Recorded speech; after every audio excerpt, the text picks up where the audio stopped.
I still remember how my hands shook that morning as I stared down at the small stick in my bathroom.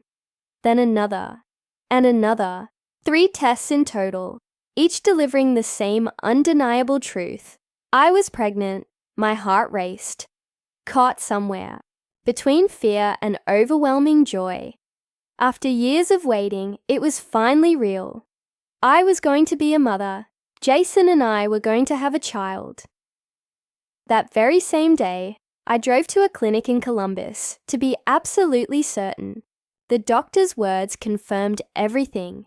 9 weeks along, a healthy heartbeat, and progress exactly where it should be. I couldn't stop smiling. I even caught myself humming softly as I left the office, holding the ultrasound referral like it was a ticket to a brighter tomorrow. Jason is going to be thrilled, I thought. He had always mentioned family in passing, never with urgency, but I believed deep down this was something he wanted as much as I did. I spent the rest of that day preparing a special dinner. I wanted it to be perfect when I told him, but as I chopped vegetables and set the table, old memories crept in, memories I thought had long since been put to rest. Back in high school, there had been Ethan Hayes. He wasn't just another classmate. He had been my closest friend, my shield, my constant presence. Ethan was tall, broad-shouldered, the kind of boy who could silence bullies with nothing more than a stare, and often did, for my sake. He was always there, quietly watching out for me. What I hadn't allowed myself to acknowledge back then, though everyone else seemed to know, was that Ethan was in love with me. Maybe I ignored it. Maybe I was afraid to face it. Then Jason arrived. He transferred to our school midway through junior year, bringing with him a confidence and charm that drew people in instantly.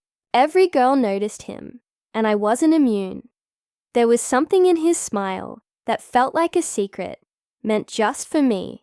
It didn't take long before we were inseparable. Ethan tried to mask it, but I saw the way his jaw tightened every time Jason entered a room. He never said anything outright, but the message in his eyes was clear.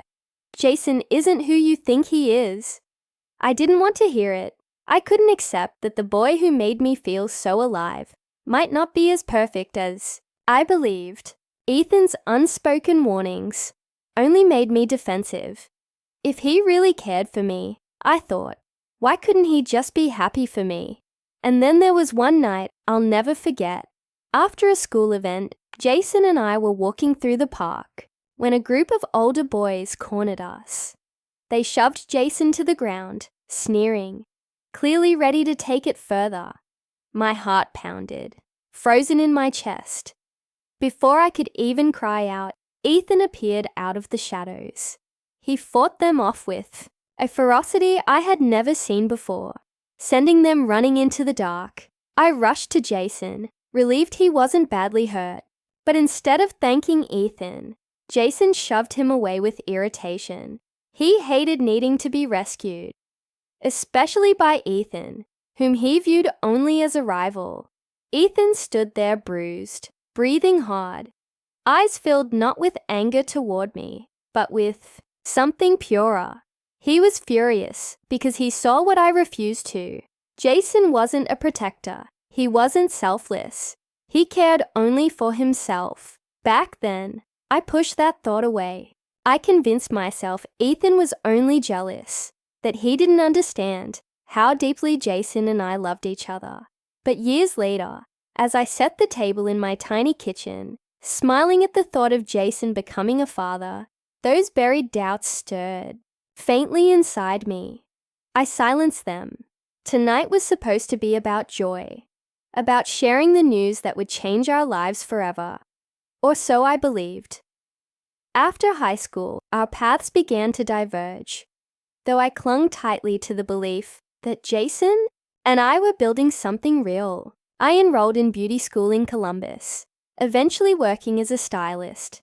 It wasn't glamorous, but it was honest, and I was proud to stand on my own feet. My dream was simple: to save enough to one day open a small salon of my own. Jason, meanwhile, dreamed of bright lights and center stage. He threw himself into a theater program, auditioned endlessly, chasing roles that never seemed to come. At first, I admired his passion, but reality crept in quickly. Rent still had to be paid, groceries still had to be bought, and bills piled higher and higher. More often than not, it was my paycheck keeping us afloat. Jason brushed it aside, promising that someday his big break would come, and we'd laugh at these struggles. I wanted to believe him, so I did. Meanwhile, Ethan Hayes had taken a different path. Word through the grapevine was that he'd become a financial analyst, later starting his own consulting firm. We didn't speak often, but every so often I'd see his name in a local article or hear his success mentioned by mutual acquaintances. It always stirred something inside me. Pride, perhaps, or maybe regret, for the distance that had grown between us. Ethan had always been steady, dependable, the kind of man people could lean on, and though he never said a word, I sometimes wondered if, in his own quiet way, he was still watching out for me. My best friend Megan Brooks was never subtle about her feelings toward Jason. She openly disliked him. She claimed he was using me, living off my sacrifices, and warned that one day I would realize I had wasted years on someone who didn't deserve me. Her words stung, not because I believed them, but because deep down, I feared she might be right. Still, I defended Jason every single time. He's just waiting for his chance. I'd insist. He loves me. You just don't see it. I needed her to believe it, because I needed to believe it myself. And then, one ordinary afternoon, I ran into Ethan by complete accident. I was just leaving a shop downtown when he appeared. Ethan, he looked almost exactly the same as he had years ago, only sharper somehow, more confident, more sure of himself. The moment he smiled, I felt a rush of familiarity, like I was 16 all over again. We stood there catching up, talking about the years that had slipped by. He asked about my work, about my mother, about Megan. Then with a careful look in his eyes, he asked the question I had managed to avoid for years. Why hasn't Jason married you yet? I froze. My heart thudded painfully in my chest. I stammered something about how marriage was just a piece of paper, that Jason and I didn't need it to prove our love. Ethan didn't push, but the silence between us said more than words could. He didn't believe me, and maybe, if I was honest, neither did I. That evening, when Jason came home, I tried to bring it up gently. I asked if he had ever thought about setting a date, about making things official. He just laughed, kissed me quickly, and brushed it aside. "We're fine the way we are," he said. "Why complicate things with a wedding right now? We've got other priorities." Then, just like that, he changed the subject. I told myself not to feel disappointed, but the truth lingered. For the first time, I could see it clearly. I was dreaming of a future, while Jason was dodging responsibility. Megan's words echoed in my mind. Ethan's question weighed heavy in my chest. I wanted so badly to believe Jason loved me the way I loved him, but a shadow of doubt had already begun to creep in. That night, I set the table with more care than I had in months. I lit candles, made his favorite pasta, even opened a bottle of wine to make it feel special. My hands trembled with anticipation. This wasn't just dinner. It was the moment I would tell Jason he was going to be a father.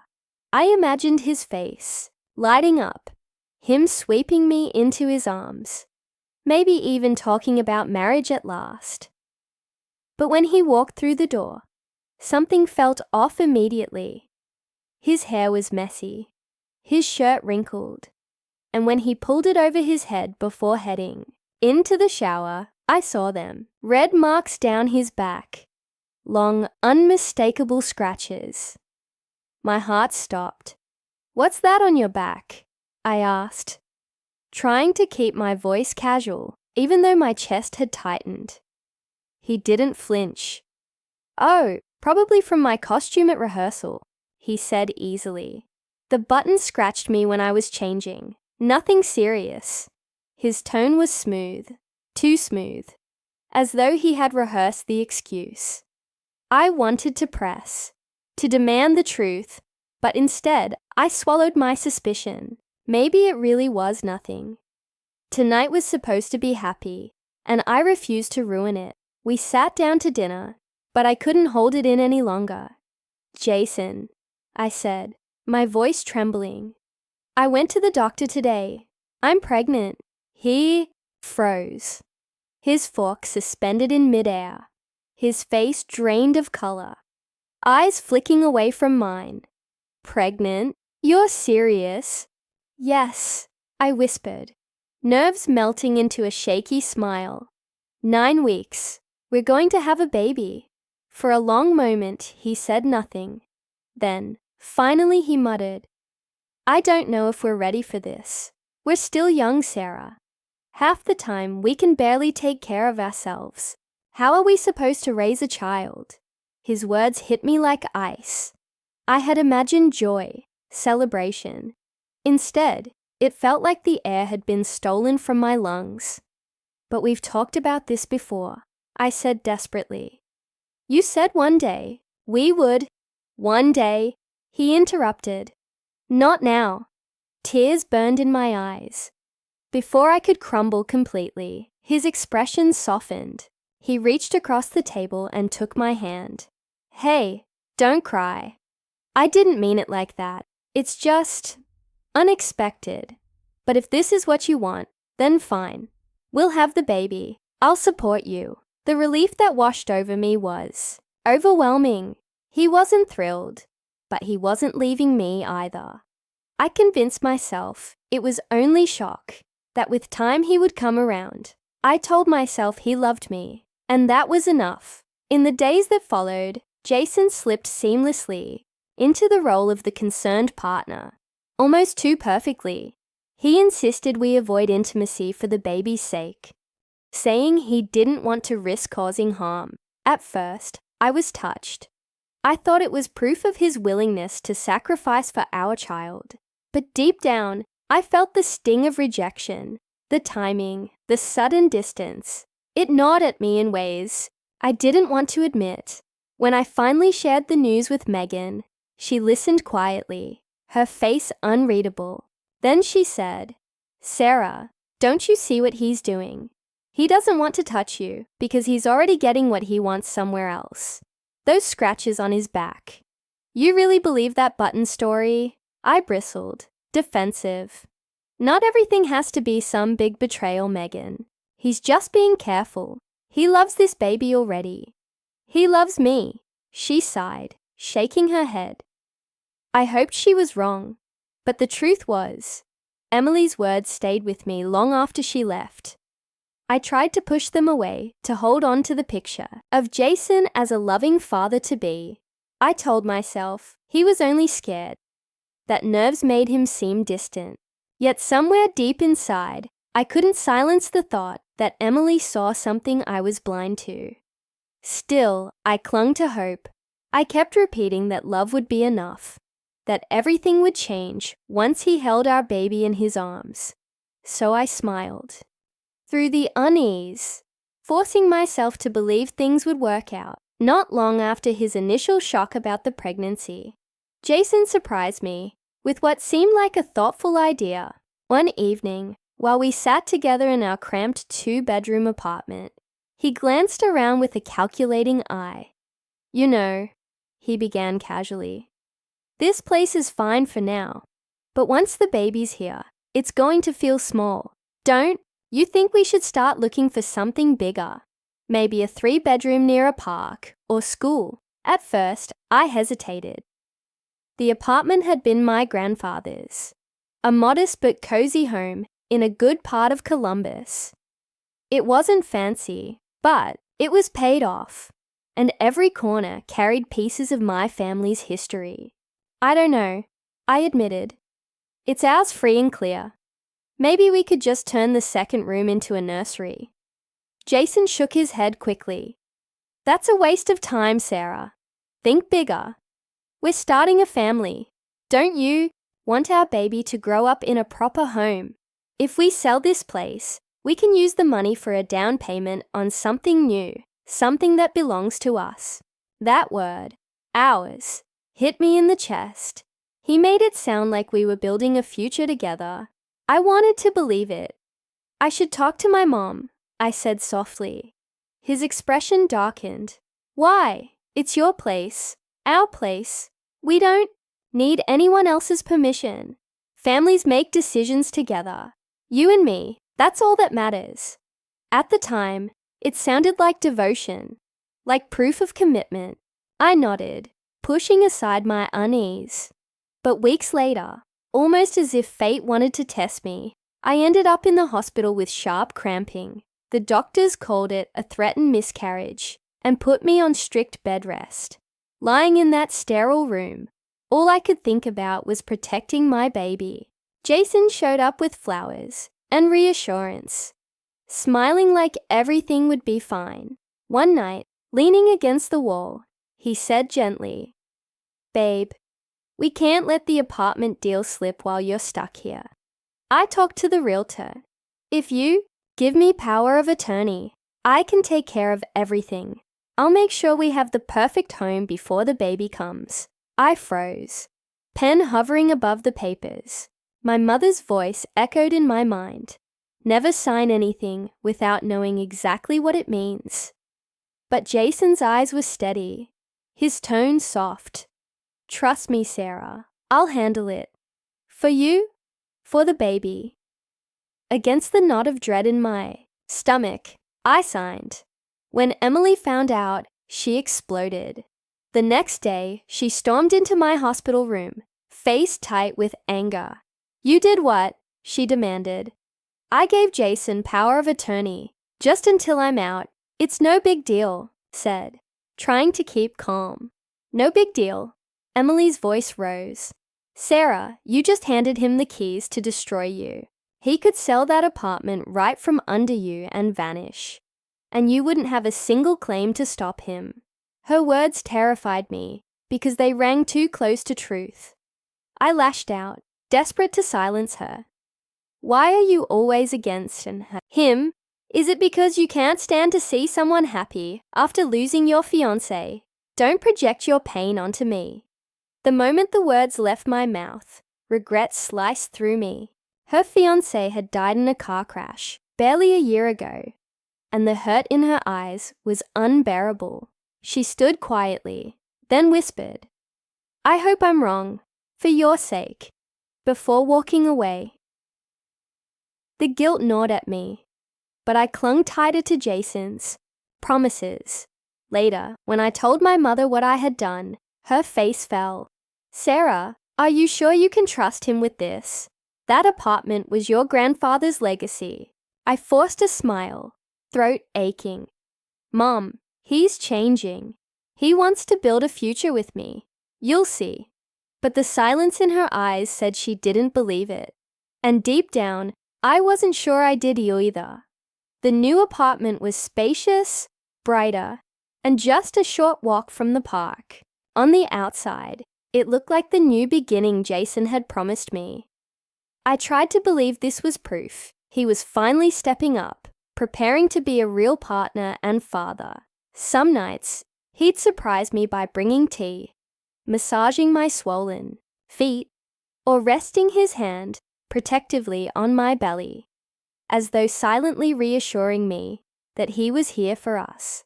Those moments melted me. I convinced myself Emily's warnings had been unfair, that my mother's suspicions were misplaced. "He's trying," I told myself. "This is the man I always hoped he would be." Still, the cracks never fully disappeared. Jason had no steady job. He drifted between auditions, grumbling when he didn't get chosen, blaming the industry instead of acknowledging his lack of effort. He slept late, wasted hours on video games, scrolled endlessly on his phone, while I dragged myself to work. Each morning, ankles throbbing, body aching. Whenever I brought it up, he dismissed me with a grin. "Relax, Sarah. Once the baby's here, we'll never sleep again. Let me enjoy it while I can." I forced a smile, but inside, the loneliness grew heavier. My mother started visiting less, saying she didn't want to stir arguments, though her wary glances at Jason spoke volumes. Emily kept her distance completely after our fight. Weeks had passed without a word from her, and though I wouldn't admit it, the silence stung. So, I clung tighter to Jason, convincing myself the baby would change everything. I painted pictures in my mind. Family strolls through the park, bedtime routines, Jason kissing me softly as we laid our baby down to sleep. Those dreams became my fuel, even when reality gave me little reason to hope. As the due date crept closer, exhaustion mingled with anticipation. At one prenatal appointment, an older nurse with kind eyes and silver-streaked hair scanned my chart while I sat nervously on the table. She looked up and said softly, "Good thing you decided to keep the baby." My brows knitted. "What do you mean?" She smiled gently, as if sharing something I already knew. "When you were hospitalized a few months ago, tests showed traces of certain herbs in your system, dangerous ones, the kind some women take to end a pregnancy. The doctors thought you must have changed your mind. I think you made the right choice. Children are life's greatest blessing." Ice filled my veins. Herbs? To end a pregnancy? My head shook instantly. "No, that's impossible. I've never touched anything like that." The nurse frowned, confused. "That's what the test showed. Maybe you didn't realize. Sometimes traditional teas of family remedies can be stronger than expected." Her words faded into a blur as my thoughts spiraled. My mind darted back to those nights in the hospital, the teas Jason brought me, his insistence that I rest while he handled everything with the apartment. Could it be? No. I shoved the thought away. Jason wanted this baby. He had to.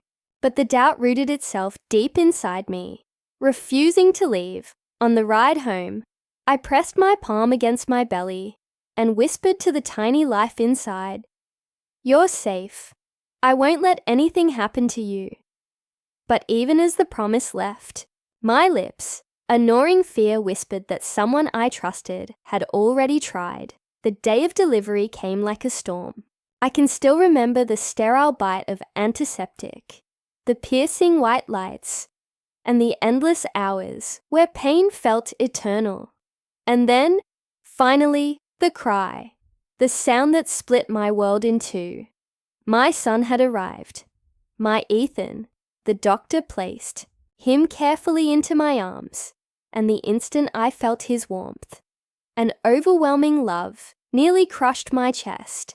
His fragile fingers wrapped instinctively around mine, his skin soft and alive.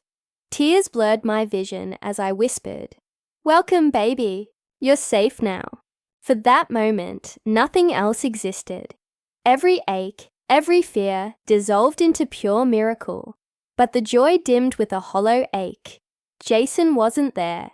He had promised me, sworn, he'd never leave my side for this moment. Yet when I looked around, it was only nurses and doctors.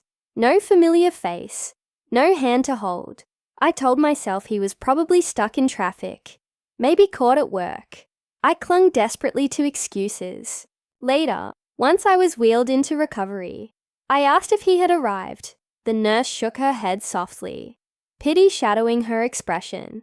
I forced a smile and whispered, "He'll come tomorrow. He just couldn't make it in time." The next morning, he finally showed. He walked in carrying a bunch of cheap flowers, his shirt creased, and his eyes faintly bloodshot. "Hey, babe," he greeted casually, as if he had just swung by from the corner shop. He brushed a quick kiss, across my forehead before glancing down at Ethan. "So, that's him, huh?" His tone was flat, almost robotic. I forced a little laugh. "Yes, that's our son. Isn't he perfect?" I waited for a flicker of pride, some spark of joy, but Jason only shrugged. "He looks like a baby. Honestly, they all look the same at this age." His words cut deeper than he knew. I held my tongue, telling myself he was overwhelmed, maybe just anxious. But when Ethan began fussing, Jason handed him back almost instantly. "He's hungry or something. You know what to do." By the third day, while I was still sore and barely able to move, Jason announced he was heading out for a quick drink with the guys. I stared at him, stunned. "You're leaving now?" He rolled his eyes. "Sarah, don't start. I've been here, haven't I? I just need a break. Don't be so dramatic." I wanted to scream, to beg him to stay, but instead I swallowed the lump in my throat and watched as he walked out. The door clicked shut, leaving me alone with our newborn, silent tears sliding down my cheeks. That night, as Ethan slept against my chest, Emily's warning returned to me. Her voice rang in my head. "He'll never change. You'll carry the weight alone." And for the first time, doubt rooted itself quietly inside me, spreading through the cracks of my heart. On the morning before my discharge, I sat by the hospital window, cradling my son. The world outside looked calm, softened under a pale spring light, as if nothing had shifted. But my own world had fractured. I was exhausted. Still, a fragile strand of hope lingered. I thought, maybe once Jason held Ethan, once he saw his tiny fists, something inside him would awaken. I reached for my phone, expecting a missed call, or at least a message. Instead, there was a new voice note waiting. Jason's name lit up the screen. My heart leapt. Maybe this was the apology I had been desperate to hear. Maybe he was finally ready to step up. I pressed play. His voice came through low, flat, slurred, just enough to suggest he had been drinking. "Sarah, I can't do this anymore. I never wanted the kid. I never wanted this life. For 4 years, I've been with someone else. Someone who actually makes me feel alive. I'm leaving with her. The apartment's already sold. The money's mine. Don't worry, I'll sign the papers. I'm giving up my rights as a father. You're on your own." My hand shook so violently, I nearly dropped the phone. My chest felt like it caved in. My breath stolen as if I'd been struck. I replayed it, desperate to believe I had misheard. But every word was crystal clear, cold, deliberate, and he wasn't finished. Another recording followed, this time mocking. "Remember when you thought I got jumped outside the bar? When you patched me up and cried, thinking you almost lost me? That was staged. I wanted your pity, to keep you hooked, and it worked. You were always so easy to fool." The phone slipped from my hand onto the bed. My body went numb, like plunging into icy water. My son shifted gently against me, his breath warm and innocent. His tiny weight was the only anchor keeping me tethered to reality. Staring at the blank hospital wall, my mind spun. He had taken our home. He had abandoned us. Worse, he confessed to deceiving me, manipulating me, maybe even trying to harm our baby before he was born. The nurse's words about the herbal traces echoed back like an alarm. Betrayal felt too small. This wasn't just a man walking away. It was cruelty, deliberate and merciless. This wasn't betrayal. It was a crime. I pressed my lips to my son's soft hair, clutching him tighter as tears spilled freely. My voice broke as I whispered, "I will never let anyone hurt you again." The dream I clung to, Jason cradling our son, Jason beside me as a father, Jason becoming the man I thought he could be. shattered into dust. All that remained was the raw, unflinching truth. I had been sharing my life with a mask, a stranger disguised as a husband, and sitting in that sterile hospital room with my newborn, I realized the cruelest truth of all. Jason hadn't just abandoned us. He had erased us from the life we built, like we never existed. But if he thought I would remain broken, he was wrong. Something deeper than pain began to stir inside me. When I was discharged, no one waited for me at the hospital entrance. I held my newborn close against my chest, tears clouding my vision as the cold wind swept through the parking lot. For a moment, I felt invisible, discarded, stripped of every illusion I'd ever held. My body was frail, my heart even weaker. I whispered to my son, "It's just you and me now, baby. We'll figure this out somehow." And then, through the fog of despair, a sleek black car pulled up. The car door swung open and Ethan stepped out, impeccably dressed, holding a breathtaking bouquet of white lilies. He walked toward me with such confidence that it felt as though time itself slowed. Without speaking, he slipped the heavy diaper bag off my shoulder and adjusted my baby's blanket with gentle precision. His voice, calm and sure, broke through my haze. "You're not alone, Sarah. Let me take you home." The drive back felt dreamlike. My heart was shattered, but Ethan's steady presence wrapped around me like armor. I turned my face toward the window, tears streaming silently, while he guided the car with a patience that carried an unexpected safety I hadn't felt in so long. When we pulled up to my mother Margaret's house, the sight waiting for me nearly unraveled me again. Mom stood on the porch, her arms already outstretched, ready to catch me. And beside her, Emily, my sister, the one I hadn't spoken to since our cruel argument. My legs nearly buckled beneath the weight of it. My voice came out barely a whisper. "Mom, Emily." Before I could say more, Margaret wrapped me in her embrace, careful not to crush the baby between us. Emily stepped forward, her eyes red and swollen, her lips trembling. "Sarah, I'm sorry," she choked out. "I should have trusted you. I should have stood by you."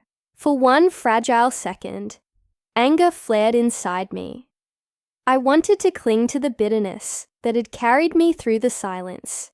But then I saw the way her gaze fell on my son, her nephew, and something inside me shifted, softened. My voice cracked as I answered, "We both made mistakes, but I need you now." Emily threw her arms around me, and in that moment, for the first time in weeks, I felt the suffocating loneliness begin to lift. Inside, after settling my baby in the crib my mother had lovingly prepared, Ethan cleared his throat. His expression was somber, his eyes firm. "Sarah, there's something you have to know. I've been looking into Jason's actions." A cold dread gripped me as he handed me a folder.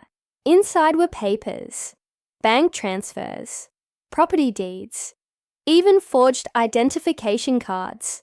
His voice was steady, though anger simmered beneath it. "Jason didn't just walk away. He sold your apartment. He drained your accounts. And he was planning to disappear overseas with his mistress. But he won't get the chance. I've already contacted the authorities. They caught him at the airport this morning." My hand flew to my mouth, my body trembling. "You mean—" "He's under arrest." Ethan gave a sharp nod. "Yes. And Sarah, there's more. That night he claimed he'd been attacked outside your building. He orchestrated it, paid 2 men to rough him up just enough to win your sympathy." My legs gave out and I sank into the nearest chair, every truth slicing deeper than the last. Yet beneath the flood of anguish, something else began to stir. A fragile, quivering relief. Relief that the chains had finally snapped, that his lies no longer had power over me. Ethan knelt beside me, his warm hand covering mine with unshakable certainty. "I'm not here to take anyone's place," Ethan said softly. "I just want you to know, you'll never have to face this alone again." Tears streamed down my cheeks, but for the first time, they weren't only tears of pain. Since the moment Jason's voicemail shattered me, I hadn't felt even a sliver of light until now.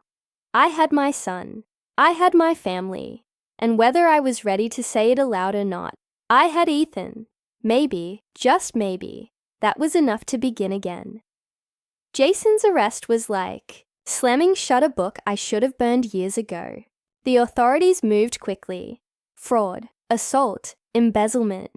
Every crime he'd hidden beneath his polished charm was laid bare. No smooth words, no manipulation could save him this time. He was marched away in handcuffs, his eyes darting around the courtroom like a trapped animal. Watching him crumble wasn't victory. It was justice. Justice for me, for my son, for the years I wasted clinging to his lies. But in the silence that followed, guilt washed over me in waves. I thought about the nights I defended him to my mother, the times I chose him over Emily, the years I smothered my instincts just to believe love could be enough. One evening, as we gathered at Margaret's kitchen table, tears blurred my vision as I turned to them both.